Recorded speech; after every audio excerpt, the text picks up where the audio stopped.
Blessings, beloveds. Okay, so first of all, let me say thank you to all of you who commented under the podcast that I uploaded. I think it was yesterday. I can't even remember. Things are a little bit very kind of busy for me at the moment. So anyway, that video was removed. That audio was removed. So I'm back to do it again. I will touch on everything, well, most things that I touched on in that audio. And so, yeah, here I am again. Okay, talking about the new moon in Aries. I felt it was important for me first of all, for myself, if I'm going to be really, really honest, I felt that, this Aries energy, it's so important collectively, but it feels so important for me because I am an Aries, because I'm going through massive transitions in my life at the moment, because we've just had the equinox, because we are just about to step into a new moon in Aries. And I felt really drawn and compelled to do this again, actually, with a calmer state of inner position or presence within myself. Yesterday, well, the last few days, it's been really intense for me with matters that have been going on.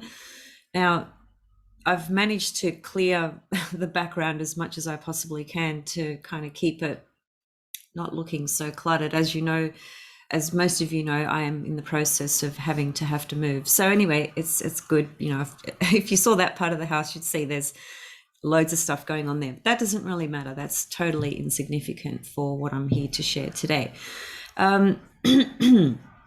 Yeah, I just felt really compelled to come back on and really do this again and just touch on some further things. So without further ado, let me share my screen and bring up the new moon chart, which takes place on the 1st of April, April Fool's Day, which I think is really quite funny, quite interesting.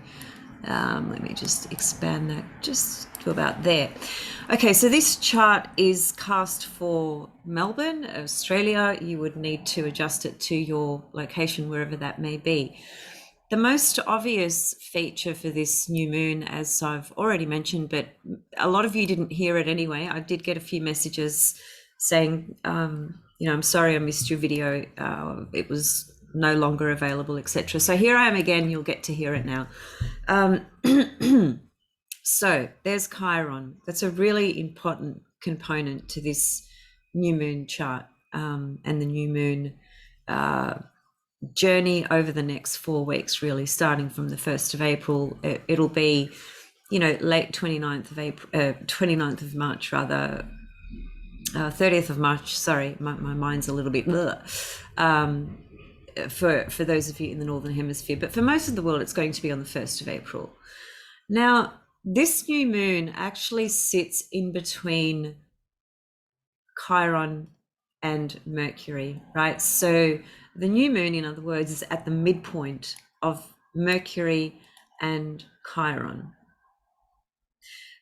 I want to explain what I feel that speaks to in a moment. The other thing that I want to talk about again is the Venus-Saturn conjunction. Quite frankly, some of the things I said in the previous podcast were prophetic, actually, in my own life. I was tuning into things instinctively and intuitively that I could feel inside my soul, inside my heart, and it all just really came to a head late last night for me. Actually, it was very, very interesting. So I want to talk a little bit about that Venus-Saturn cycle again, because that's a cycle that's going to unfold throughout the rest of 2022, and it is very, very important. Let's just start with the new moon, though. I was thinking about the new moon in Aries for 2021. And so I went back and I had a look at that new moon. And I remembered that Pluto was involved in that story of that new moon back in 2021. And what it was that the new moon last year in Aries was forming a square to Pluto, because it was around about 24, 25 degrees, something like that. And so at that time, Pluto was traveling those degrees in late Capricorn. So there was a square there. And I thought about that relative to this new moon, because even though there is a square by sign from the new moon in Aries to Pluto in Capricorn, they're not close enough to be square by degrees. So that immediately says to us that there's something so powerful that has already cleared and completed, and we have moved away from. And so you could think about it like last year, the new moon in Aries squaring Pluto had so much to do with Pluto matters, Pluto in Capricorn matters relative to that new moon cycle, and what we were actually either in conflict with, struggling with, challenged by, and had to address in some kind of way. Because square aspects, as I repeatedly say, are an uncomfortable position to be in. A square aspect is actually characterized by the energy of Saturn. That's why it's uncomfortable. So it moves us to actually act and do something where we otherwise wouldn't want to, or would resist, or would just try and deny or suppress or ignore, or whatever it is. So the square creates that movement. It's an uncomfortable movement, but it ultimately it's a positive thing, because it actually gets us to act on things, right? So this new moon's a little bit different because, as I said, it's not close enough to be square to Pluto. So that's really telling me that this is a really fresh, super fresh new moon in Aries. It's the truest new moon that you could possibly have, because it's a conjunction between the sun and the moon in Aries. A conjunction is an Aries vibration. It's an Aries portal. That's what a conjunction essentially contains within it. It contains all possibilities relative to what can actually be created or manifested through that portal, but it essentially is an Aries signature. So we have a double signature here. We have a conjunction, and it is also in Aries, right? So you get a double dose of this vibrant, fiery Aries energy, and it is also a cardinal point, a cardinal sign. We just had the equinox, autumn in the southern hemisphere, spring in the northern hemisphere.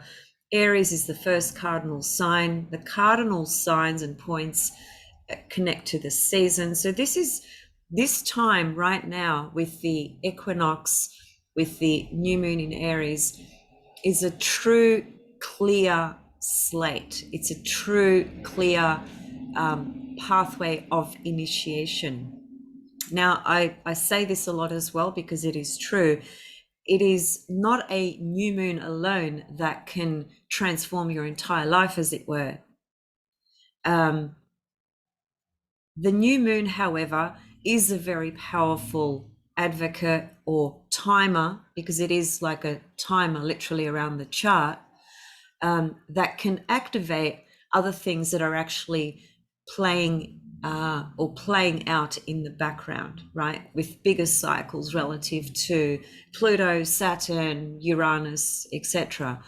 We have, Saturn squaring the nodes. We have Uranus approaching the North Node. So there's bigger things going on, bigger picture things going on. But the point is that in the scheme of the bigger layers of things unfolding, this new moon is the catalyst for true, authentic initiation in where we need to show bravery, be honest with ourselves and with what we want to actually step into. The fact that it's actually at the midpoint of Chiron and Mercury is very significant because, well, Chiron's been in Aries for quite some time. It stays in Aries for a super long time. It's one of the signs that it spends many, many years in.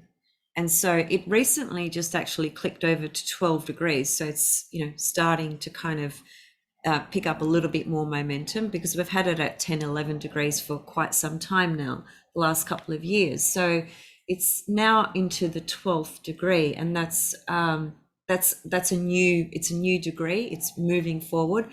but it is actually conjunct the new moon. So it's going to activate some energetic vulnerabilities within us. It's also an opportunity to have that band-aid pulled off, because it will actually rip off the band-aid of whatever you are covering up, and again enable you to initiate and start a new healing journey around something that it's either an imprint you've been carrying for a long time. It comes from past lives. It could be lots of different things. It just depends who you are and how this Chiron in Aries is activated in your own chart. So, and that reminds me, so it's really valuable to look at where the Chiron is transiting in your own chart, and therefore where is this new moon also beginning this brand new cycle. This is a cycle of the hero and the heroine within us, right? It is also about allowing ourselves to be vulnerable and open and true and honest about where our insecurities might be, where we might have covered things up, about being able to be ourself, right? Aries is the self, the raw, instinctual, true self, as it were. It's a very unconscious type of energy. It hasn't developed. It's the first sign in the zodiac, right? But the fact that it's the first sign in the zodiac, which means it's right at the ascendant in the natural wheel of the zodiac itself, it's that spark of life. Basically, when you are born, that's an Aries moment and experience, as I've said many times before. So the energy contained within that Aries vibration is extremely powerful. It's not to be underestimated. There's extreme power contained within that portal that can assist us with tapping into courage, bravery, taking the initiative, being bold, and direct in a life situation that you are in the story of your life right now. It's very confronting though with Chiron, because Chiron does expose where we feel it brings up a lot of fears around not being accepted, right? And that non-acceptance component is a Saturn thing, because Saturn is all about being accepted by the consensus state. So it, being the experience of feeling like one is not accepted or rejected is a Chiron issue, because that's what happened to him at birth. He was rejected by both of his parents.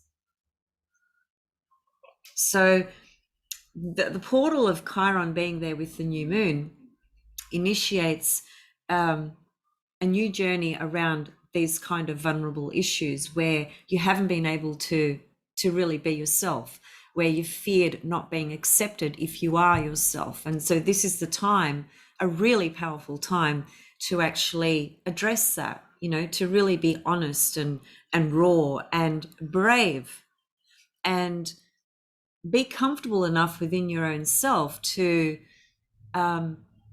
realize that there are going to be, some people that don't accept you. It could be the entire consensus reality state that doesn't accept you because of the position you stand in. You're not a conformist, for instance. It's a number of different things. It just depends who you are.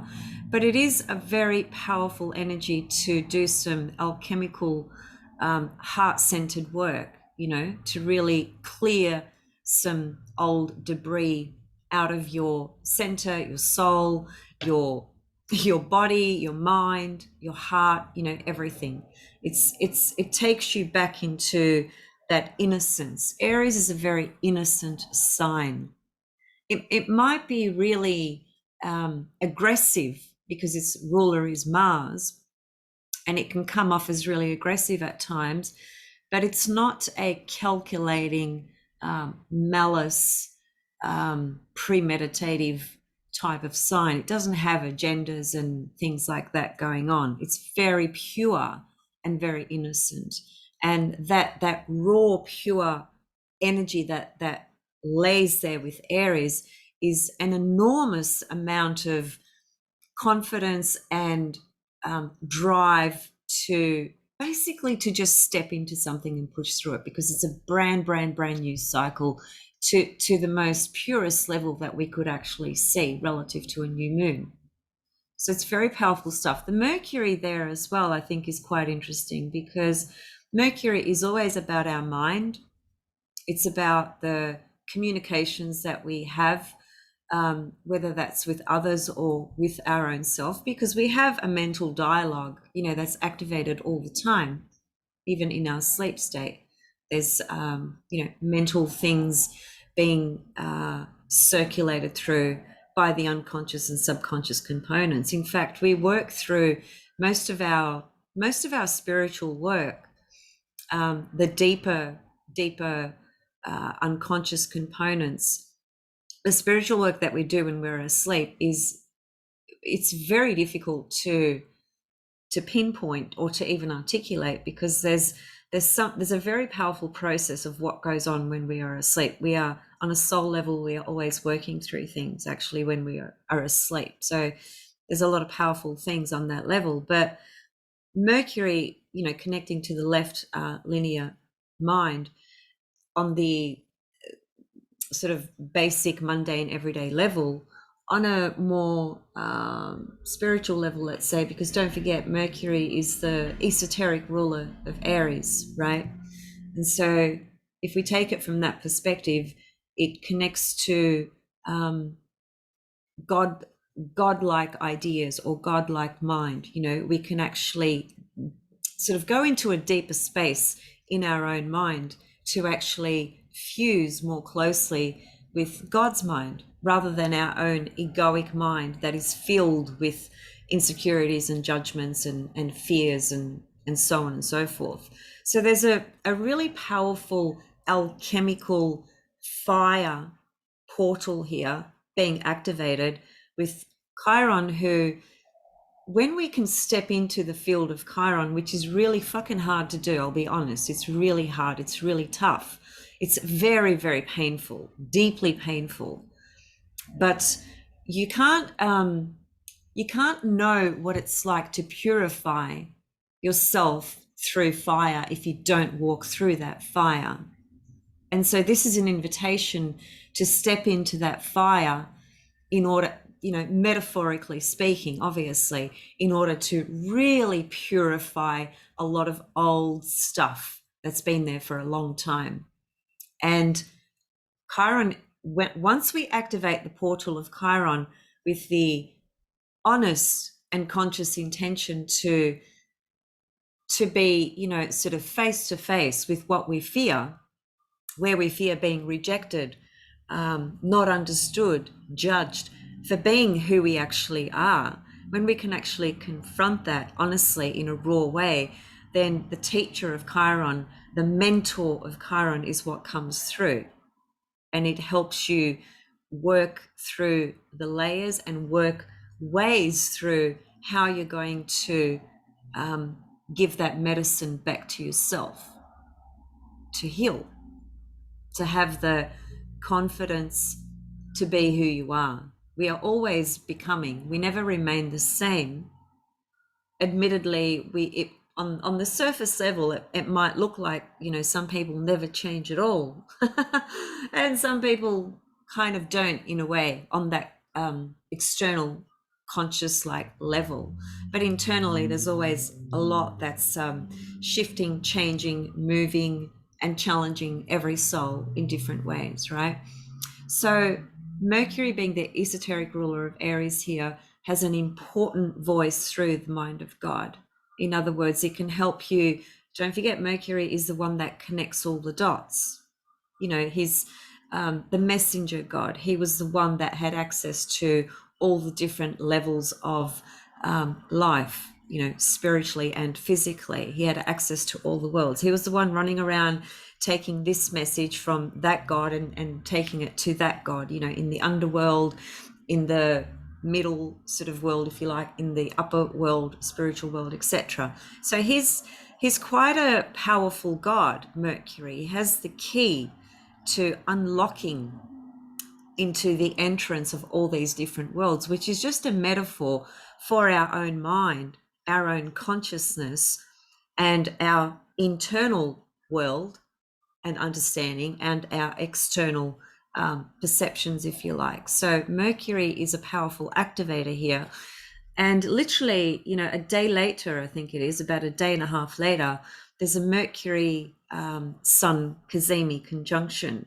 So Mercury is working his way towards making that conjunction to the sun. Cazimis are always very, very powerful for creating a sense of illumination and clarity around the matters that the sun and the planet that form that cazimi, because Venus forms a cazimi with the sun as well, which is the Venus star point, right? So matters pertaining to the planetary bodies, it's always the sun, of course, and then whatever other planet is there as well. It is those matters that will speak through that cazimi energy, meaning being in the heart of the sun, meaning getting sort of, it's like penetrating through all the different layers. People have so many different layers around them. Some people have a fortress built around them. It's very difficult to penetrate through. And one level of that is to the heart, and the other level of that is into the mind. So when you have this energy of Mercury being the esoteric ruler of Aries, and Chiron and Mercury are holding this new moon. So the new moon is besieged, right, between Mercury and Chiron. So there's very, very powerful potential here to activate even, how can I put it, to unlock with the key of Mercury, components of our own psyche and mind, meaning, perceptions we have, ideas we have, things that we believe, our own inner dialogue that just goes around in a loop, that voice, the voice of the ego that essentially is quite insecure and brings up a lot of fears, judgments, and things like that, insecurities, justifications for why it's acting like this, or why it's perceiving this in that way, etc., right? But once you break through those layers, with this particular new moon and Chiron there, then there is a invitation to step into healing and releasing and removing any thought patterns that don't allow you to be yourself, Aries, and any thought patterns that keep you limited or unable to communicate and express what your own sense of identity is, what your own perception is, what your true own identity and ideas actually are, not what you've accumulated through everybody else or through external information or situations, but rather what is it that you can actually tap into in yourself that speaks to a real true sense of knowing your own identity and knowing your own source as well, and where you actually come from. So there's quite a few complex layers jam-packed in this. The other thing that I noticed as well was this new moon is also square the Venus and South Node midpoint. So that square would sit in here, okay, in Capricorn. I think that's an interesting part for this new moon as well, because Venus is about love, relationships, friendships, all things that you value, and just your own ability to actually value and love yourself, very simply put. So if this new moon forming a square to the midpoint can actually speak to something from the past relative to a relationship or even a friendship that is part of the releasing, right? That is going to be part of the point that gets you into initiating something new with this new moon. In other words, leaving a friendship behind, leaving a relationship behind, finishing it, closing it, because the South Node is always reflecting the past, as it were. And I'm not even referring to the past in this life, but previous lifetimes as well, and content and material that is activated in the present, but it belongs to the past. And it's activated in the present because it needs to be cleared up. The only thing, the only reason that things repeat and show up again for us is because we haven't evolved through it. We haven't confronted it. We haven't worked it out. We haven't resolved it. Everything in some way, shape, or form has a beginning and an end point, as it were. Nothing, no relationship lasts forever, no life lasts forever, nothing lasts forever. Everything is transient. So everything that comes in can be, it can be from the past, it can be a new thing starting in the present, and you can distinguish that. There are ways to figure that out. I'm sure most of you are aware when you're starting something new and you know this is completely and utterly brand new territory for me. This is something totally brand new, or something comes in and you sense something very familiar about this energy, this person, this relationship, the conditions around this. It triggers things that are not very comfortable in you. That's often a sign that it's from the past and it's unresolved. So the new moon being at the midpoint of Venus South Node, that there will be something finishing off, some karmic connection that you've had that's actually finally completed and finished, and allowing you to really cultivate that new moon energy by being really courageous enough to take the initiation of what's required, right, relative to friendships, relationships, etc. And what's further going to enhance that, of course, is the Venus-Saturn conjunction that started a few days ago. The new moon is on the 1st. The exact Venus-Saturn conjunction occurred on the 23rd of March. Now, today is the 26th of March when I'm actually sitting here doing this video. So we can see that by Venus is at 25 degrees, Saturn is at 22. So about 3 days ago, Venus was right there with Saturn. That conjunction is called a new phase conjunction. That conjunction speaks to a cycle that's going to unfold over the course of this year, 2022. So what's going to happen is that Venus is, as she progresses forward, I'm going to come back to talk about Venus, Jupiter, Neptune conjunction. I'll find a way to do it. I'll manage it. As I've said before, things are really up in the air for me at the moment, and I'm just going to do my Aries thing and, plow through it and just do it, right? In fact, the Nike slogan, "Just do it," that's an Aries statement. That's an Aries slogan. And it's interesting that Nike is an athletic sports brand, isn't it? So it's about fitness and it's about running and it's about, plunging into things and stuff like that. Anyway, that's a separate side note, but it is very interesting. So as I said, I'll come back and talk about Venus, Jupiter, Neptune conjunction.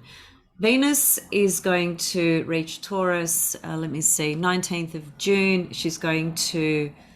By the 19th of June, she's going to form her first square to Saturn. That's called a first quarter square.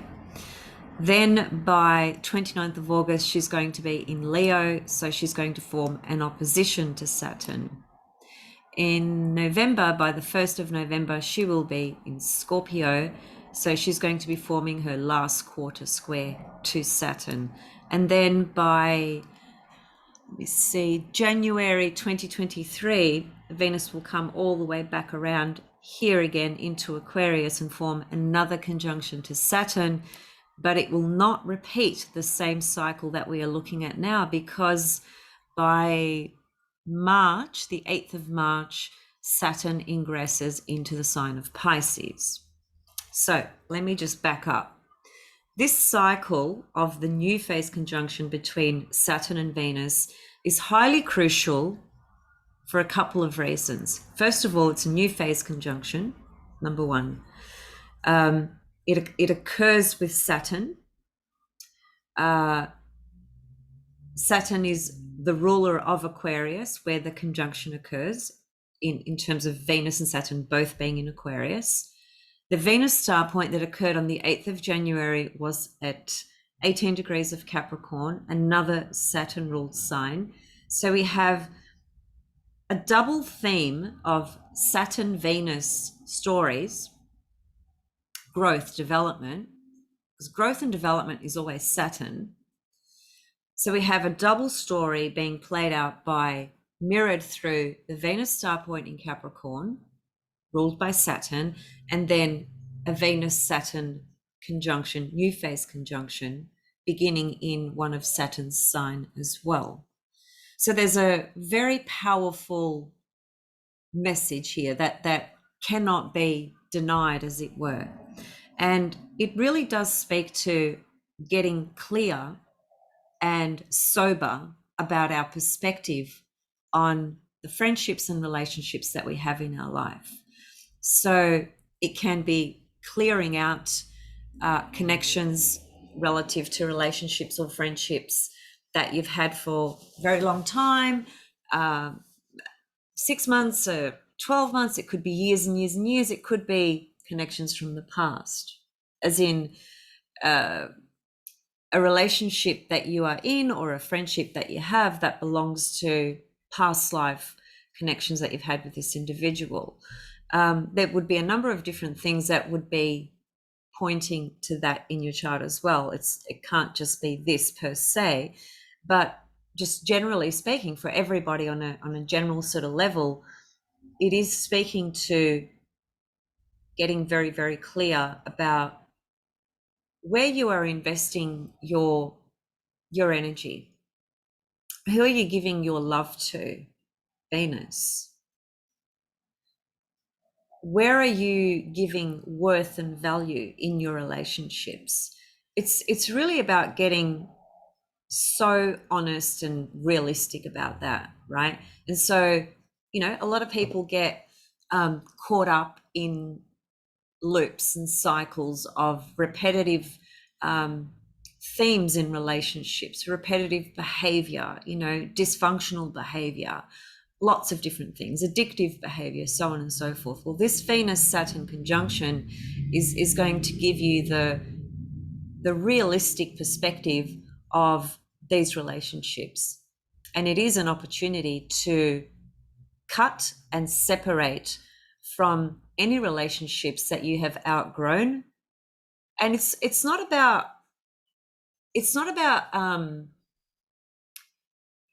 aggression or judgment or creating conflict. It's not about that, right? That's a whole separate thing, and that there would be other reasons for that going on. But it is just about getting very, very clear inside yourself about your own sense of worth. Every relationship we step into, every friendship that we have, ideally should be a two-way street. There should be a reciprocal exchange in the love and value that you share with somebody else.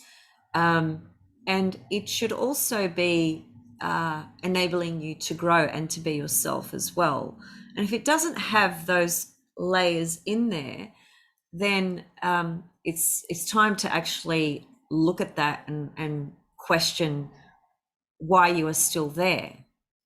And this is what Saturn does. It brings in sobriety, it brings in that sobering effect, that crystal clear sobering effect of, I'm through with this. I've literally outgrown this.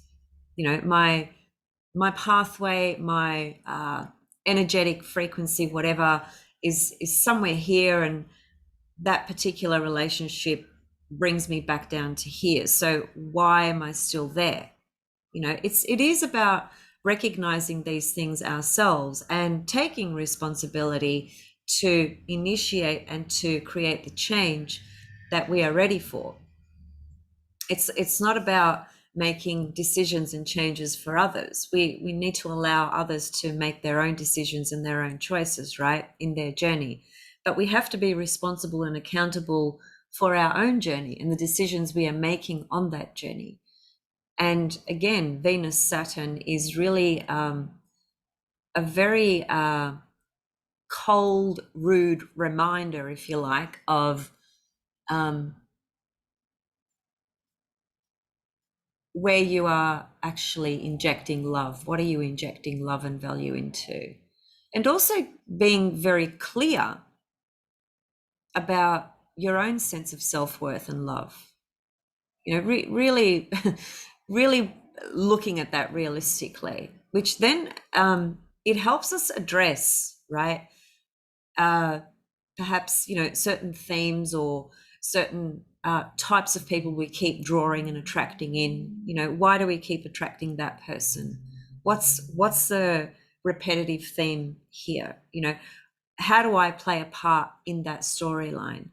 Where can I take some responsibility or initiate the change that I need, in order for my growth to blossom and to continue, right? So it's really great from that perspective. But it's also, when it comes to the whole sensual, sexual, love, passionate sort of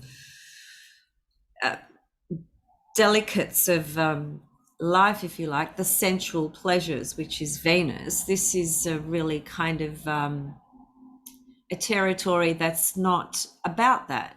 There's a time and a place for those sorts of things, right? And this Venus Saturn is not about that, right? But it is about getting clear and realistic about your own worth. And I mean, if it's not about friendships and relationships, it could also be about what you are doing with your life.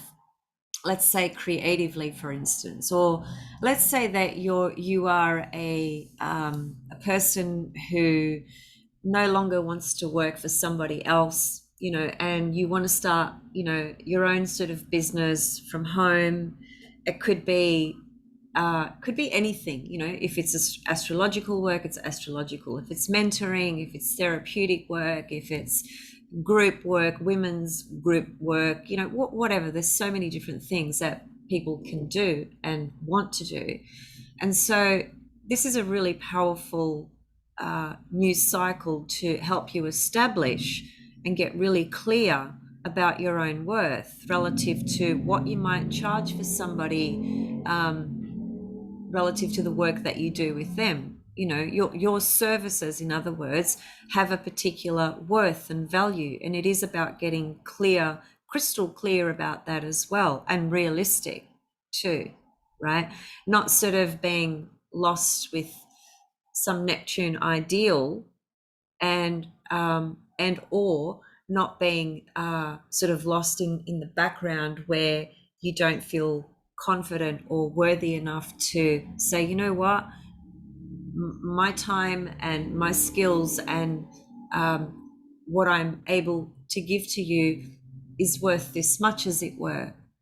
Although, frankly speaking, when you're talking about astrological work in particular, you can't put a price on that.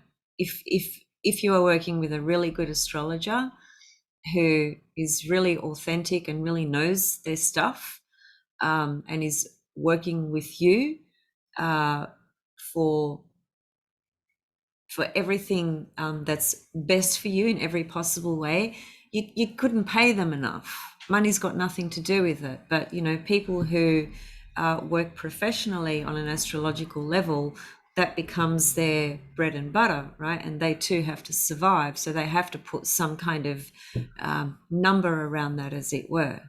Well, I think this Venus-Saturn conjunction can be very powerful for getting clear on those sorts of things as well. And Aquarius, Aquarius is a sign that really aligns beautifully with the teachings and study and practice of astrology. It is about finding your own sense of authenticity. Aquarius, Uranus, being authentic in what you are doing. you know. So there's that beautiful Aquarian energy sitting at the base of this Venus Saturn conjunction as well, which I think is amazing, actually. It's beautiful. And so what's going to happen over the course of this year, as I said, you know, Venus will get to Taurus, she'll square Saturn, and just to run through this cycle with a couple of points, the first quarter square is called crisis in action. So it tests us and challenges us in taking some further action around perhaps what we initiated with the conjunction. It's a bit of a testing ground of what's working and what's not working with the intentions that we set forth at the conjunction point.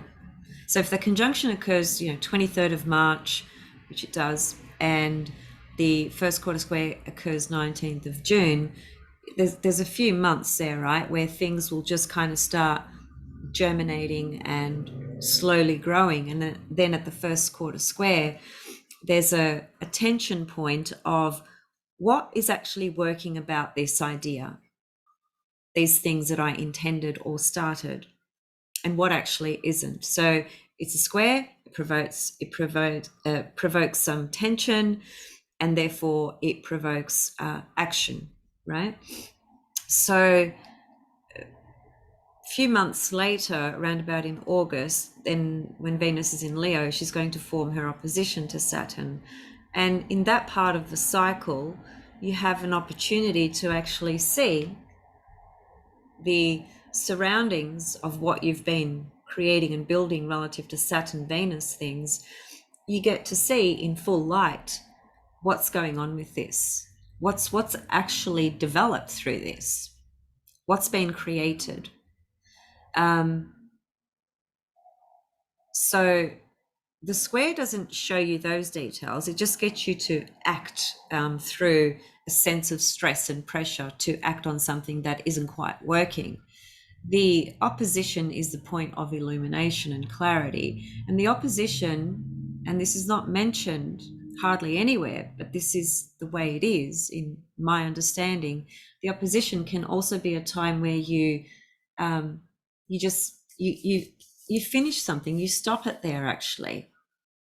You make that decision because of the fact that everything's seen, it's illuminated, and you can actually see it very, very clearly now. So you have this objective awareness of where you stand in what's going on. And so through that objective awareness and illumination, you're able to decide, I want to continue with this because this is great. This is working really well. This is really productive. You know, there's more room for growth here, and there's more room for things to expand, and so on and so forth. Or this actually is not what I thought it was going to be, so I'm just going to cut my losses and move forward. It can be that too. Then when we get to the last quarter square, depending on what position you've taken at the opposition point, the last quarter square will be when Venus is in Scorpio in November of this year. 1st of November is when Venus squares Saturn. And the term for the last quarter square, it's typically called crisis in consciousness, but I like to just simplify it by saying it's crisis in thinking. So in this part of the cycle, what we are doing is we are reflecting mentally from a very deep place inside us internally. We are kind of going over everything, you know, in an introspective and reflective manner, assessing it all and finding our true, authentic position in that, in terms of our own values, our own beliefs, our own perspectives, our own ideas. And I say that because the last quarter square, it's a square, so it's tension provoking, it's conflict provoking, but the conflict is inside, it's not out there. And the conflict inside is about finding our own truth in that, right? As opposed to being influenced by what others perceive or expect of us, as it were, but rather, how do I identify my own sense of understanding and beliefs or values around this. You know, what position do I take in all of this? So it's a reorientation in our thinking of whatever this cycle has meant for us, right? And so we adjust some things. We expand our view and understanding by being challenged internally in an uncomfortable manner, because it's a square, to reorient our perception on everything that's been going on. And then of course it closes by Venus coming back into Aquarius again next year in 2023, where she will form the conjunction to Saturn again, but they will not repeat this same cycle because, as I said, Saturn moves into Pisces. So I think this is a really powerful cycle that we can really consciously work with if we want to. And I think it's worth really tracking this and creating some intentions with it. The time to really do this as well is now, with this new moon in Aries, which gives us that initiative, that desire, trusting our instincts as well on things. It's one other word I forgot to. Key word for Aries is instincts, you know, really trusting your instincts on things.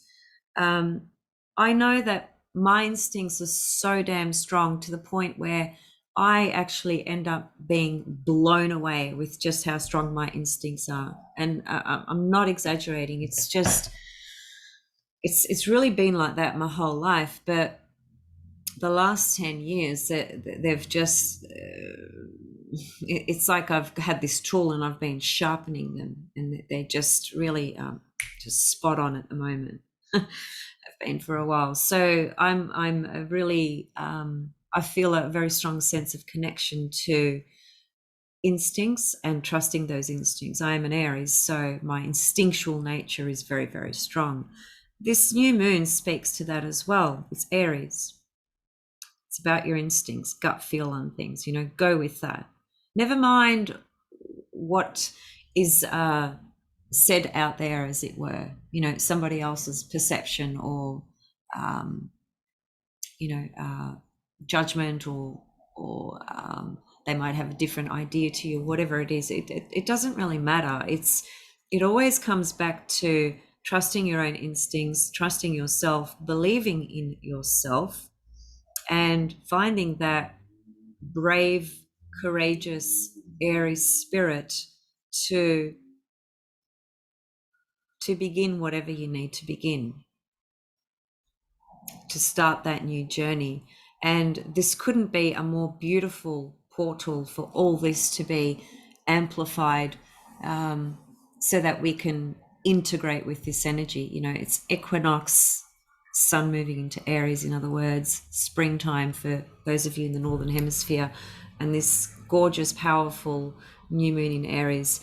I've been, the last few days, I've been trying to find a new home. I haven't found anything. It's been quite stressful, to be honest. But I'm very hopeful for this new moon, which is just 4 days away relative to the date that it is at the moment today. I'm very hopeful that this new moon is going to really kickstart and open that door for me, because I've actually gone to look at a couple of properties, and I'm sharing this because we can relate this to our own personal situation from the point of view of what's happening in the moon's cycle. So what I mean by that is this. So let me just bring up a chart for, where are we, 26th of March. So the moon's at 18 of Capricorn, right? Approaching the conjunction to Pluto. That's as of 26th of March, right? And, this moon Pluto journey, my God, it's been so freaking intense since 2008, because that's how long we've been having a moon Pluto conjunction, believe it or not. That's when Pluto first ingressed into Capricorn, right? So every month Pluto catches up, the moon catches up to Pluto, right? So it's it's heavy. It's been really heavy for a long time, but it's helped us crack through those conditions, Capricorn. Now, back to the present moment. The lunation cycle is it's so powerful. It really is. I mean, you know, the farmers from hundreds and hundreds and hundreds and possibly thousands of years ago um, used this cycle just to you know, to know when it was time to plant their seeds, right, and when their crops would blossom and grow. So it's the lunation cycle is so connected and so much a part of life in so many ways. We kind of take it for granted sometimes, or we just we don't tune into the rhythms, you know. And the moon is the internal rhythms of our body as well. You know, if you want to sleep, if you want to eat, if you're tired, etc. That's the moon that regulates those components in your body and tells you what you need. So the moon describes our needs on a number of different levels, and also emotionally, right? So at the moment, it's a last quarter square, you know, and approaching, let me see. Let's just animate.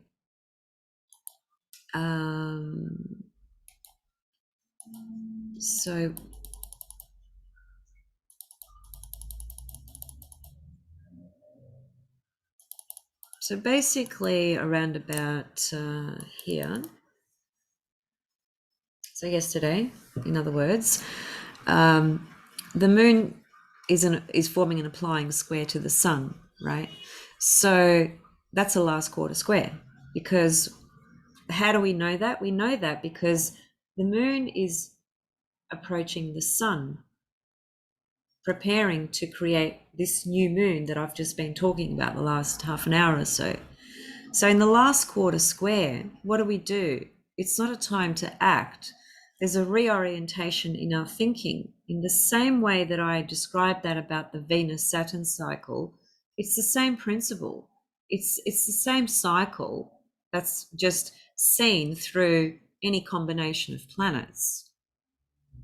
So we have well, I'm talking about the major aspects. There are other aspects that occur in this cycle as well, such as sextiles, trines, inconjunct, septile, novole. You know, there's so many actually, but relative to the main major, say, Ptolemaic aspects, right? The last quarter square is not a time to push on things externally, but to get clear and reorient our mind, our position, our perspective on where we are sort of heading towards, as it were, because we are basically now preparing for this new moon. That's what we are. That's the zone that we are in right now. So relating that to my experience, just the last, the last 2 days actually, including yesterday and even today. Like today, I was going to go and see 2 properties, and I changed my mind for various reasons. But I changed my mind. So it was the whole reorienting my thinking was really active, and that's what also was the catalyst, if you like, for me deciding to come on and do this video and just disregard the one that I did yesterday, which was an audio, right? So it's just a classic, beautiful, literal example of the everyday mechanics and workings of this sun-moon relationship, and how it speaks to really just our everyday life in so many ways. So last quarter square, getting ready for the new moon. That's where we're at the moment. In other words, it's not a time to be really acting on things. The time to act is at this new moon. And that is, as I said, that is the most truest, most powerful Aries new moon. It really, really is. The Chiron, you know, it's, again, it's a sensitive point. A few band-aids are going to get ripped off, and that's okay. We just need to be accepting about that. Accepting our own vulnerabilities, raw spots, weaknesses, insecurities, and embracing them and creating space for them, as opposed to making judgment and feeling powerless. Vulnerability is a beautiful thing, and it takes tremendous strength actually to allow yourself to feel vulnerable, because that means that you also allow yourself to be seen. And to allow yourself to be seen requires quite a lot of inner security and inner strength and power. So there's nothing not beautiful or powerful about vulnerability. The things around it that make it perhaps not feel so great, or might make us feel disempowered or weak, is our own thinking about it, and also what we allow others to project onto it as a result of their perception, their ideas, etc., their values, ethics, morals, and so on. So I encourage all of you at this time to take this tremendous celestial opportunity to begin a clean slate in something really important for you in your life right now. And think about the Venus-Saturn components around self-worth, self-love, relationships, friendships, getting clear, getting real. It might also, because Saturn is always our karma and what we are karmically working through, sorting out, clearing out. So this can be a time of complete release, complete separation. It's time. Saturn rules time, as in the time in the physical dimension. That's why it connects to our biological clock. Saturn rules old people. Saturn rules gravity.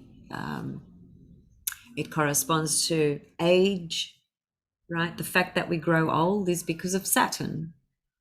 And, it's not, sometimes, we don't like that so much, but we have to accept it. It's Saturn. There's no not accepting it. By resisting the natural organic process of life, we resist evolution and growth and the ability to come to terms and accept wherever we are at any given time.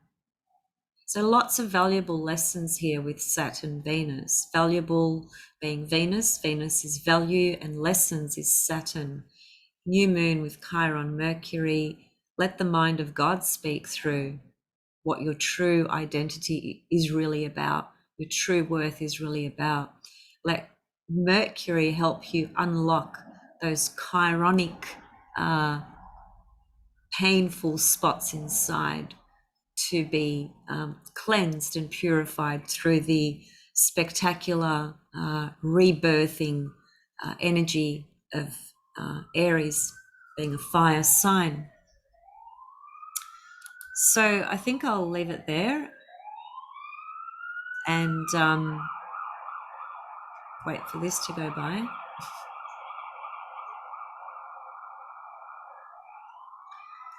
Actually, just before I go, I've just remembered, although I don't have the time to go into this in depth, but if you can think about the key points and principles that I address with Saturn Venus being a new phase conjunction, we have the same thing being mirrored through Mars and Saturn. Okay. Oops, I didn't mean to do that. So Mars is approaching his conjunction to Saturn. Look, I could talk about this for at least an hour quite easily, but I'm not going to.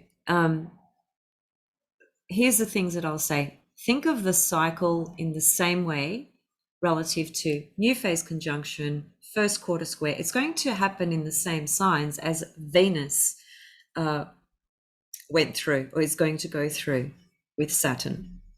So we are really being so challenged by Saturn in our everyday personal experiences around love, value, self-worth, money, and our personal desires, willpower, action, and look, Saturn Mars is one of the most difficult conjunctions other than Saturn Pluto. Saturn Pluto would be first, and then you second in line I would have to say is Mars Saturn. Those of you that have this aspect, you know what I'm talking about. You absolute, doesn't matter what sign it's in, doesn't matter what house it's in. I mean, those details are going to, you know, paint the canvas of what that story is about for you. And Saturn Mars typically does seem to bring up father issues for a lot of people, especially in men's charts. I've noticed that through the years. It's a very, very hardcore, challenging aspect. From a mundane external level, it's going to be a new cycle, again, very similar to Venus, Saturn, but the key words to really align to this portal is Mars Saturn things. Mars is not comfortable with Saturn, and Venus is not comfortable with Saturn. That's the bottom line. But they do come together, and when they do, we are being asked to work with Saturn's lessons through those very personal inner planets. So whilst it's uncomfortable, awkward, frustrating, Mars Saturn is very frustrating energy, can be, because Mars really just has a desire to push through and a desire to act with passion, with energy, with drive. And Saturn, it just puts the brakes on Mars and just basically holds it back. And that makes Mars quite frustrated. So it can be a frustrated anger, right? So we kind of need to watch that as well. I suppose, you know, on a constructive, for lack of a better word, positive level, the Mars Saturn can also speak to new phase conjunction, new journey, beginning with the ability to discipline our energy, Mars, willpower. That could be deciding to give up something, you know, an addiction. It could be deciding to take really practical, realistic action and approaches to something in your life, a project, a work situation, whatever it is, an exercise regime, training program, you know, whatever it is. You just need to understand that Mars and Saturn have to work together. And the invitation is, Saturn is kind of saying, okay, you step into this portal with me and I will teach you about discipline. I will teach you about the practical sort of gifts of what I can offer you if you use your energy in a way that is where you consider, you apply some discipline, you apply some order. When we don't step into that portal in that way, then we experience it more from a point of frustration and anger, because we feel blocked, limited, restricted, held back. And what can happen with a conjunction, in the same way that this typically happens with an opposition, a conjunction too can be projected. In other words, we can be the Mars and we can project that Saturn onto somebody out there. And during this particular conjunction, new phase conjunction Mars Saturn, this can be a really a